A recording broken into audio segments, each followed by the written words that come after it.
தமிழ் சொந்தங்களுக்கு வணக்கம். நம்ம அண்ணாமலை அவர்களோட பொள்ளாச்சி மாநாடு அப்படின்றதுல விஜய் அவர்களை பத்தி பெருசா விமர்சனம் பண்ணவே இல்லையே அண்ணாமலை.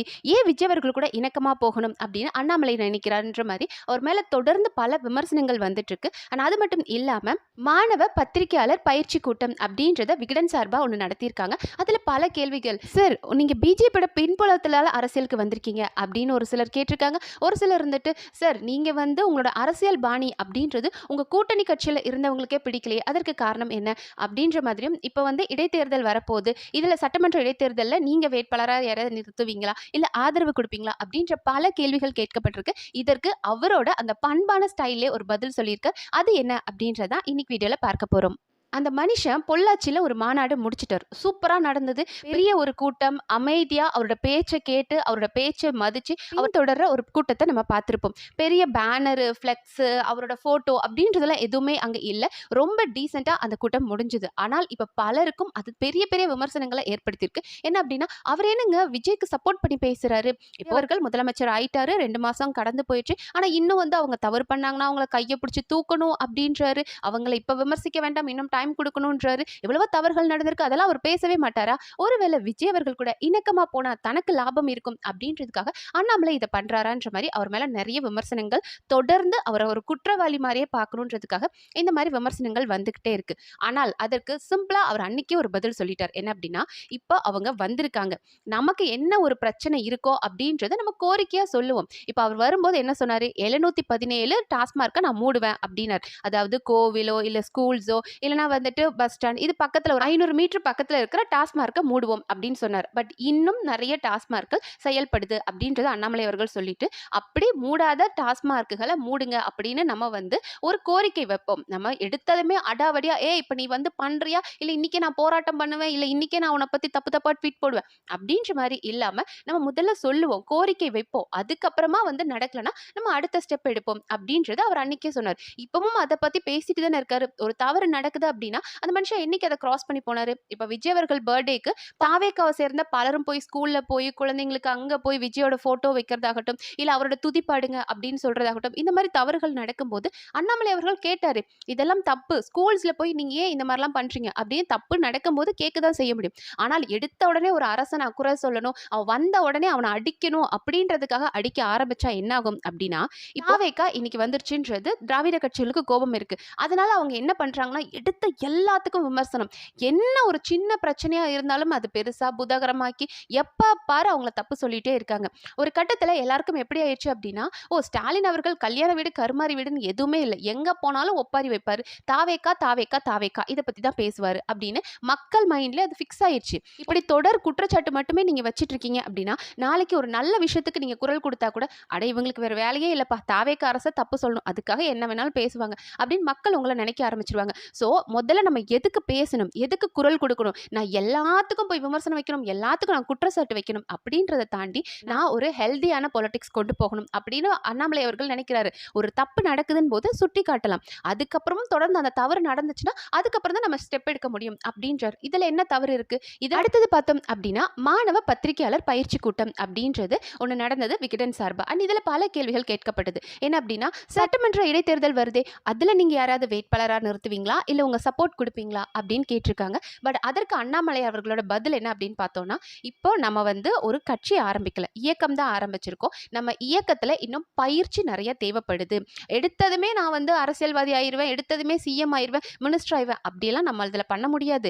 முதல்ல உங்களுக்கு அடிப்படை பயிற்சி வேணும். ஒரு பேசிக்கான விஷயங்கள் கூட தெரியாம, ஏன்னா நம்மளே பார்த்திருக்கோம், ஒரு சில அமைச்சர்களை பார்த்தோம் அப்படின்னா தன்னோட தொகுதி எது அப்படின்னு தெரியாம போய் பக்கத்து தொகுதிக்கெல்லாம் போய் நன்றி சொன்னதெல்லாம் நம்ம இது வரைக்கும் கேள்விப்பட்டிருக்கோம். அந்த மாதிரி எந்த ஒரு பேசிக்கான விஷயங்களும் தெரியாம ஒருத்தர் என்னோட கட்சியிலயோ இல்ல என்னோட இயக்கத்திலயோ இருக்கக்கூடாது. முதல்ல அதுக்கான பேசிக்கான ரூல்ஸ் அவங்களுக்கு நான் சொல்லிக் கொடுக்கணும் அப்படின்றதுக்காக தான் இப்போ இந்த பயிற்சி கூட்டம்லாம் நிறைய அவரும் நடத்திட்டு இருக்காரு இல்லையா. ஸோ அதை தான் அவர் சொல்ல விரும்புறாரு. முதல்ல மரம் நடணும் அப்படின்றது ரொம்ப முக்கியம். அண்ட் இந்த மந்த் எடுத்துக்கிட்டோம் அப்படின்னா போதை ஒழிப்புக்காக நம்ம பேசுறோம். இனி அடுத்ததா பெண்கள் பாதுகாப்பு, சுற்றுச்சூழல் அப்படின்ற எல்லா விஷயத்தையும் நம்ம முதல்ல கவர் பண்ணணும். ஸோ இதுக்கு எல்லாத்துக்குமே நம்ம ஒரு ஸ்ட்ராங்கான பேஸ் வேணும். அதுக்கான நம்மளோட கூட்டத்தை நம்மளோட மக்கள தயார்படுத்திட்டு தான் நம்ம அடுத்த கட்டத்துக்கு போக போறோம் அப்படின்னு இருக்காரு. ஸோ இத கேட்கும்போது ரொம்ப சந்தோஷமா இருக்கு. ஏன்னா பல மினிஸ்டர்ஸ்க்கு நான் யாரு சுற்றுச்சூழல் அமைச்சரா? இல்ல சுற்றுலா அமைச்சரா? ஐய்யய்யோ! ஒரே கன்ஃப்யூஷனா இருக்கே. அவரே கன்ஃப்யூஸ் ஆயிட்டாரு அப்படின்ற அளவுக்கு பல அமைச்சர்கள் நம்மளால பார்க்க முடியுது. ரொம்ப ஒரு பேசிக்கான விஷயம் கூட தெரியாம அமைச்சரவையில இருக்கிறவங்கள பார்க்கும்போது வருத்தமா இருக்கு. பட் அடுத்ததா ஒரு மாணவர் அவர்கிட்ட கேள்வி கேட்டாங்க. சார் உங்களுக்கு ஒரு டைம் மிஷின் கிடைக்குது அப்படின்னா, பின்னாடி போய் நான் இதெல்லாம் மாத்தணும்னு சொன்னா எத சார் மாத்துவீங்க? அப்படின்போது, அதுல மனுஷனுக்கு பெருசா நம்பிக்கை இல்ல. ஆனால் எனக்கு அதுல பெரிய நம்பிக்கை இல்ல. ஆனால் ஒரு சில விஷயங்கள் அவர் போலீஸா இருக்கும்போது ரொம்ப அக்ரெசிவா நடந்துக்குவாராம் ரிப்போர்ட்டர்ஸ் கிட்ட. ஸோ அவங்க கிட்ட நான் கோபப்பட்டிருக்கேன். ஏன்னா யோசிச்சு பாருங்க, அவரு களத்துல நின்னு வேலை செய்றவர். ஒரு போலீஸ் அப்படின்றவங்க இறங்கி ஃபீல்ட்ல போய் ஒரு தப்பானவன ஒரு திருடனையோ இல்ல ஒரு குற்றவாளியோ பிடிச்சு கொண்டு வருவாங்க. பட் ரிப்போர்ட்டர்ஸ் ஓவரால் ஒவ்வொரு விஷயத்த நம்ம பேசுவாங்க. லைக் ஒவ்வொரு ரிப்போர்ட்டர்ஸ் பார்த்தோம் அப்படின்னா ஒவ்வொரு கட்சி சார்பில் இருப்பாங்க. அப்போ ஒவ்வொருத்தர் ஒவ்வொரு மாதிரி கிரிட்டிசைஸ் பண்ணும்போது எந்த ஒரு சாதாரண மனுஷனுக்கு கோபம் வரும். அப்படி அண்ணாமலை சில இடங்கள்ல பார்த்தோம் அப்படின்னா கோபப்பட்டு பேசுவாராம். பேசினதுக்கு அப்புறம் தான் யோசிப்பாராம், ஐயோ பாவம் அவங்களும் என்ன பண்ணுவாங்க, வேலை செய்யறவங்க, அவங்கள போய் நம்ம இப்படி பேசிட்டோமே கடிஞ்சுக்கிட்டோமே அப்படின்றதுக்காக அதற்கப்புறமா கால் பண்ணி சாரி கேட்பாராம். சாரிங்க அவங்க கிட்ட இந்த அளவுக்கு அக்ரெசிவா பேசியிருக்க கூடாது அப்படின்னு மன்னிப்பு கேட்டிருக்காராம். ஸோ கடந்ததெல்லாம் யோசிச்சு பார்ப்பேன் அப்படின்னு. அப்படி நான் எனக்கு டைம் மிஷின் கிடைச்சு நான் பின்னாடி இருக்கிறதெல்லாம் மாற்ற முடியுமான்றது தெரியல. ஆனால் நான் எப்போதுமே யோசிச்சு பார்த்து செயல்படுவேன் அப்படின்றாரு. ஏன்னா தன் மேல இருக்கிற தவற முதல்ல நமக்கு ரியலைஸ் பண்ண முடியணும். ஏன்னா இன்னைக்கு ஒரு சிலர்களாம் நம்ம பார்த்துட்டு தான் இருக்கோம். சிஎம் விஜய் சாரே பார்த்தோம் அப்படின்னா கரூர் பிரச்சனையில ஓடிட்டாருன்னு பலர் அவர் மேல குற்றம் சொல்றாங்க. அவர் என்ன சொல்றாரு, நான் ஓடலாம் இல்லைங்க, வீட்டுல போய் சோகமா உட்காந்து யோசிச்சுட்டு இருந்தேன், இப்படி நடந்துருச்சு, அச்சோ அப்படியே சம்பவம் நடந்துருச்சு அப்படின்னு நான் யோசிக்கிறதுக்குள்ள என்ன தப்பா சொல்லிட்டீங்களே அப்படின்னு தன் மேல இருக்கிற தவறுகளை யாருக்குமே ஒத்துக்க மனசு வராது. ஆனால் அண்ணாமலை அவர்கள் ரொம்ப ஓப்பனா சொல்றாரு, நானும் வந்து அக்ரெசிவா பிஹேவ் பண்ணியிருப்பேன், அது தப்புன்றதை நான் உணர்ந்து அவங்க கிட்ட மன்னிப்பு கேட்பேன் அப்படின்னு. முதல்ல அதுக்கு எத்தனை பேருக்கு மனசு வரும்? ஏன்னா என்ன நானே தப்புன்னு சொல்லிட்டேன்னா இருக்கிற நீங்க எல்லாருமே என்ன இன்னும் அதை வச்சே கொட்டி கொட்டி ஆமா நீ தப்பு தப்புன்னு சொல்லிடுவீங்களே அப்படின்ற ஒரு பயத்திலேயே பலரும் தன் மேல இருக்க தவற ஒத்துக்க மாட்டாங்க. ஸோ தவறு நம்ம எங்க பண்றோம்னு தெரிஞ்சாதான் அதுல இருந்து திருந்த முடியும். அந்த ஒரு நல்ல பாதையை அண்ணாமலை அவர்கள் அங்க இருக்க மாணவர்களுக்கு சொல்லி கொடுத்திருக்காரு. அண்ட் அடுத்தது அவர்கிட்ட ஒரு கேள்வி கேட்கப்பட்டது. என்ன அப்படின்னா, சார் நீங்க கூட்டணி கட்சியில இருக்கும்போது உங்களோட அரசியல் பாணி அவங்களுக்கே ஒரு சிரமத்தை ஏற்படுத்திருக்கு நீங்க நினைக்கிறீங்களா அப்படின்னு. அண்ட் மனுஷன் அதுக்கும் ஒத்துக்கிட்டார். ஆமா அவங்களுக்கு ஒரு சிரமம் இருந்திருக்கும் அப்படின்னு. ஆனால் என்னோட ஒரு பயணம் என்னோட ஒரு பாதை அப்படின்றத என்னோட இலக்கு நோக்கி நான் பயணிக்கிறேன். அப்போ கூட்டணி கட்சிகள் அந்த ஒரு இதை வந்து மாறும்போது அதை நான் சொல்ல வேண்டியது தானே வரும் அப்படின்றார். நமக்கே ரொம்ப நல்லா தெரியும். நம்ம எடப்பாடியார் ஆகட்டும் இல்லைன்னா நம்மளோட அண்ணாமலை இவங்க 2 பேருமே ஒரே பெல்ட் அந்த கொங்கு பெல்ட்டை சார்ந்தவங்க அப்படின்றது நமக்கு தெரியும். அண்ட் அவருக்கு நம்மளோட இபிஎஸ் அவர்களுக்கு அது ஒரு பெரிய பயமா இருந்தது. அண்ணாமலை தன்னை விட ரொம்ப ஒரு பெரிய ஆளா வளர்ந்து வருவாரோ, அங்க மக்கள் யாருக்கு சப்போர்ட் பண்ணுவாங்க, 2 பேரும் நின்னா யாருக்கு சப்போர்ட் பண்ணுவாங்க அப்படின்றதுக்காகவே அண்ணாமலை அவர்களை கொஞ்சம் கொஞ்சமா கீழே இறக்கணும் அப்படின்றதுல இபிஎஸ் அவர்கள் என்னென்ன பண்ணாரு நமக்கு தெரியும். ஸோ அப்படி இருக்கும்போது தன்மானத்தை விட்டெல்லாம் ஒரு இடத்துல நம்மளால இருக்க முடியாது அப்படின்றத அண்ணாமலை அவர்கள் ரொம்ப நாகரிகமா சொன்னாரு. அடுத்ததா அண்ணாமலை அவர்கள் கிட்ட இன்னொரு ஒரு கேள்வி. சார் இப்ப நீங்க வந்துட்டு உங்களோட வாழ்க்கை வரலாற ஒரு படமா எடுக்கிறாங்கன்னா எந்த ஹீரோ சார் நல்லா இருப்பாங்க அப்படின்னு கேட்டாங்க. நமக்கு இன்னும் அந்த ஹீரோ வர்ஷிப் மென்டாலிட்டி போகல அப்படின்றது தோணுச்சு. பட் அண்ணாமலை அவர்களோட பதில் என்னவா இருந்தது அப்படின்னா, என்னோட வாழ்க்கையை விடுங்களேன், எனக்கு கீழே இருக்கிற எத்தனையோ கான்ஸ்டபிளோட ஒர்க்கை பார்க்கும்போது எனக்கு ரொம்ப மெய்சில் இருக்கும்.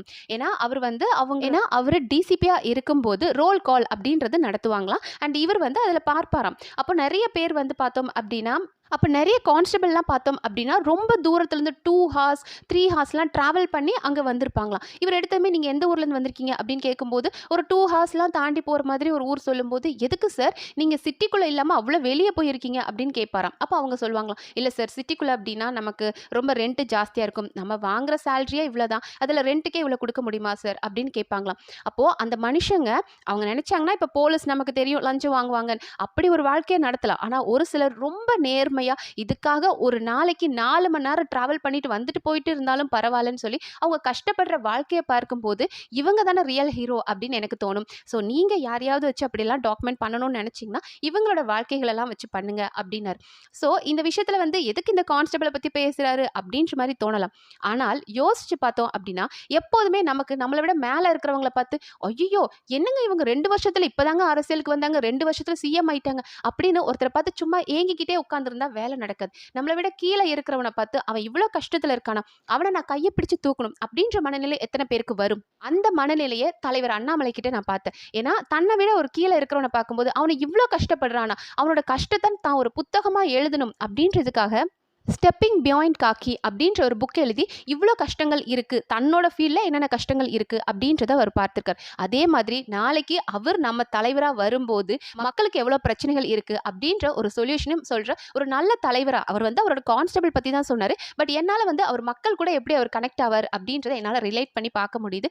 ஏன்னா தன் கீழே இருக்கிறவங்களோட வழிகளை பார்க்க தெரிந்த ஒரு மனிதராக நான் அண்ணன் அண்ணாமலை அவர்களை பார்க்குறேன். அடுத்ததாக ஒரு மாணவர் ஒரு கேள்வி கேட்டார், சார் உங்களுக்கு பிஜேபியோட பின்புலம் இருக்குது அப்படின்னு சொல்கிறாங்களே, அதை பற்றி நீங்கள் என்ன நினைக்கிறீங்கன்னு போது, ஆமாம் அதுக்கு வந்து நான் ஒத்துக்கிறேன். ஏன்னா நான் அங்கேருந்து தான் வந்தேன், என்னோட கால் தடம் அங்கே இருந்திருக்கலாம், ஆனால் நான் எங்கே பயணிக்கிறேன் அப்படின்றது ஒரு முக்கியம் இருக்கு இல்லையா. ஏன்னா இன்னைக்கு அவர் விமர்சிக்கிறவங்க பல பேர் என்ன சொல்கிறாங்க அப்படின்னா, ஏங்க அவர் வந்து பிஜேபி விட்டு வெளியே வந்துட்டாரு, ஆனால் இன்னைக்கு மட்டும் விமர்சனமே பண்ண மாட்டாரு, திட்ட மாட்டார் அப்படின்றத பலரும் கேட்டுட்டு இருக்காங்க இல்லையா. அதற்கு தான் அண்ணாமலை அவர்கள் என்ன சொல்கிறார் அப்படின்னா, நம்ம ஒரு நாகரிக அரசியலை எடுக்கணும், நம்ம ஒரு பண்போடு நடந்துக்கணும் அப்படின்றத நான் எப்போதுமே நினைப்பேன். அப்படிதான் நான் ஒரு பண்போட அவங்கள போய் பார்த்தேன். ஏன்னா என்னோட பயணம் அவங்க கிட்ட இருந்து ஆரம்பிச்சிருக்கலாம். அப்போ அவங்களுக்கு ஒரு ப்ராப்பரான விஷயங்களை சொல்லி புரிய வச்சு நான் ஏன் இதுல இருந்து ஸ்டெப் பேக் சொல்லி ஆனால் விமர்சிக்க வேண்டிய நேரத்தில் தமிழ்நாட்டுக்கு ஒரு பிரச்சனை வரும்போது விமர்சிக்க வேண்டிய நேரத்தில் விமர்சிப்பேனே தவிர சும்மா திட்டிட்டு தான் வெளியே வரணும் அப்படின்றது அவசியம் கிடையாது. ஏன்னா இவ்வளோ யோசிக்கிற மனுஷனுக்கு தெரியாதாங்க. இன்னைக்கு அவர் வெளியே வந்துட்டார். பல கட்சிகளை நம்ம பார்த்துருக்கோம், இது காலங்காலமாக நம்ம பார்த்துருப்போம். 2 கட்சிகள் கூட்டணியில் இருப்பாங்க, திடீர்னு அந்த கட்சியை விட்டு வெளியே வந்திருப்பாங்க. இன்னைக்கு வரைக்கும் அது நடக்குது. இன்னைக்கு தாவேகா வந்து ஆளும் கட்சி, அதனால திமுக கூட இருந்த கூட்டணி கட்சிகள் ஒவ்வொன்றா சேர்ந்து வந்து தாவேகா கூட சேர்ந்துட்டாங்க. சேர்ந்த உடனே என்ன பண்ணுவாங்க, டிஎம்கேவை பயங்கரமா விமர்சிப்பாங்க. ஆனா அது விமர்சிக்க வேண்டிய கட்சி தான். ஆனால் அவங்க கூட கூட்டணி இருக்கும்போது அவங்க பண்ண தவறு தெரியலையா, வெளியே வந்ததுக்கு அப்புறம் தான் தவறு தெரிஞ்சது அப்படின்னு விமர்சிப்பாங்க. இது நம்ம காலங்காலமா பார்த்திருக்கோம். அப்போ மக்களை பொறுத்த வரைக்கும் வெளியே வந்துட்டாங்கன்னா விமர்சிப்பாங்க அப்படின்ற ஒரு மைண்ட் செட்ல இருப்பாங்க. அப்போ அண்ணாமலை அவர்களுக்கு தெரியாதா, நம்ம வெளியே வந்துட்டோம், பிஜேபியை விட்டு வெளியே வந்ததுக்கு அப்புறம் நம்ம திட்டினாதான் பிஜேபி வந்து வெளியே வெண்டுட்டாரு, ஆமா இவர் உண்மையாவே பிஜேபியை வெறுத்திருப்பார் அப்படின்னு மக்கள் நம்புவாங்கன்னு அவருக்கு தெரியாதா. ஆனால் அப்படி அவருக்கு போலியா நடிக்கணும்ன்ற அவசியம் கிடையாது. அதனாலதான் அவர் சொல்றாரு, நான் ஒரு நாகரிகமா வெளியே வரணும் அப்படின்னு ஆசைப்பட்டு அதுபடி வந்துட்டேன் அப்படின்றத ரொம்ப அழகா சொன்னாரு. கடைசியா அவர்கிட்ட ஒரு கேள்வி, சார் எப்படிப்பட்ட தலைவரா உங்களை மக்கள் பார்க்கணும் அப்படின்னு கேட்டதுக்கு ரொம்ப அழகான ஒரு விஷயம் சொன்னாரு. அதாவது எனக்கு என்னோட நம்பிக்கை இருக்கு, நான் ஒரு ஹிந்து, ஒரு திருநீர் வச்சுட்டு நான் சாமி கும்பிடுறேன் அப்படின்னா அது என்னோட மத நம்பிக்கை இருக்கலாம், என்னோட இறை வழிபாடு இருக்கலாம். ஆனால் அது எல்லாமே என் வீட்டுக்குள்ள தானே தவிர வெளியே வரும்போது நான் ஒரு பொதுவான மனிதராக தான் இருப்பேன். நான் போலீஸ்ல இருக்கும்போது ஒரு முஸ்லீம் ஆகட்டும் இல்லை ஒரு கிறிஸ்டியன் ஆகட்டும் என்னை பார்க்குற ஒரு பார்வை அப்படின்றது ஒரு நல்ல ஒரு ஃப்ரெண்ட்லியா என் கூட பழகுனாங்க, நல்லா பேசினாங்க, என்னை வந்து ஒரு நல்ல ஃப்ரெண்ட்லி அப்ரோச் என் கூட இருந்தது. ஆனால் பிஜேபி கூட சேர்ந்ததுக்கு அப்புறமா ஒரு சிலரோட அந்த பார்வை மாற்றத்தை என்னால் பார்க்க முடிஞ்சது. ஆனால் அப்படி கிடையாது, நான் ஹிந்துக்கும் பொதுவானதான், கிறிஸ்டியனுக்கும் பொதுவானதான், முஸ்லீமுக்கும் பொதுவானதான், அப்படிப்பட்ட ஒரு தலைவனா மக்கள் என்ன பார்க்கணுன்றது ரொம்ப அழகா சொன்னார். அண்ட் நம்மளும் மறந்துடக்கூடாது, பிஜேபி தலைவர் மாநில தலைவரா அண்ணாமலை அவர்கள் இருக்கும்போது கிறிஸ்மஸ் விருந்து அப்படின்றது பண்ணியிருக்காங்க, இஃப்தார் விருந்து நடந்திருக்கு. இது எல்லாமே நம்மளோட அண்ணாமலை அவர்களோட சார்பில் பண்ணியிருக்காங்க. அப்போ பிஜேபியில் இருக்கும்போதே ஒரு பொதுவான தலைவரா இருந்த அண்ணாமலை வெளியே வந்ததுக்கு அப்புறமாகவும் அவர்கிட்ட வந்து ஒரு மத சாயல் இருக்கு அப்படின்னு அவர் மேல ஒரு பிராண்ட் பண்ணணும்னு நினைக்கிறவங்களுக்குலாம் ஒரு பதிலடியா இது அண்ணாமலை அவர்கள் கொடுத்த மாதிரி தான் எனக்கு தோணுது. ஏன்னா நான் ஒரு பொதுவானவன் அப்படின்றத ரொம்ப அழகா ரெஜிஸ்டர் பண்ணிட்டாரு. அண்ட் அண்ணாமலை அவர்களோட பேச்சை பார்க்கும்போது பல விஷயங்கள் அவரோட புரிதல், தன்னை மட்டும் இல்லாம எப்போதுமே செல்ஃப் சென்டரா தன்னை பத்தி மட்டுமே யோசிக்காம தன் கூட இருக்கிறவங்க, தன் கீழே இருக்கிறவங்க, அவங்கள எப்படி முன்னேற்றி கொண்டு வரணும் அப்படின்ற பல விஷயங்களை கேட்கும்போது டெஃபினட்டா நிறைய யங்ஸ்டர்ஸ், நீங்க எந்த கட்சி சார்ந்த வேணாலும் இருங்களே, அவர் சொல்ற நல்ல விஷயங்கள் மட்டும் கேட்டோம் நமக்கு நல்லது. ஏன்னா இன்னைக்கு நிறைய ஜென்சி வந்து அரசியல் தெரிஞ்சுக்கணும் அப்படின்னு ஆசைப்படுறீங்க. அரசியல் தெரிஞ்சுக்கிற அளவுக்கு அரசியல் பண்பு மாண்பும் இருக்கணும் அப்படின்றத அண்ணாமலை அவர்களை பார்த்து கத்துக்கலாம் அப்படின்னு நான் நினைக்கிறேன். ஸோ அண்ணாமலை அவர்களோட பதில்ல உங்களுக்கு எது ரொம்ப பிடிச்சிருந்தது, இம்ப்ரெசிவா என்ன தோணுச்சு அப்படின்றத கமெண்ட் செக்ஷன்ல சொல்லுங்க. அண்ட் இந்த மாதிரியான வீடியோஸ் தெரிஞ்சுக்க நம்ம சேனலை சப்ஸ்கிரைப் பண்ணி சப்போர்ட் பண்ணுங்க. நன்றி.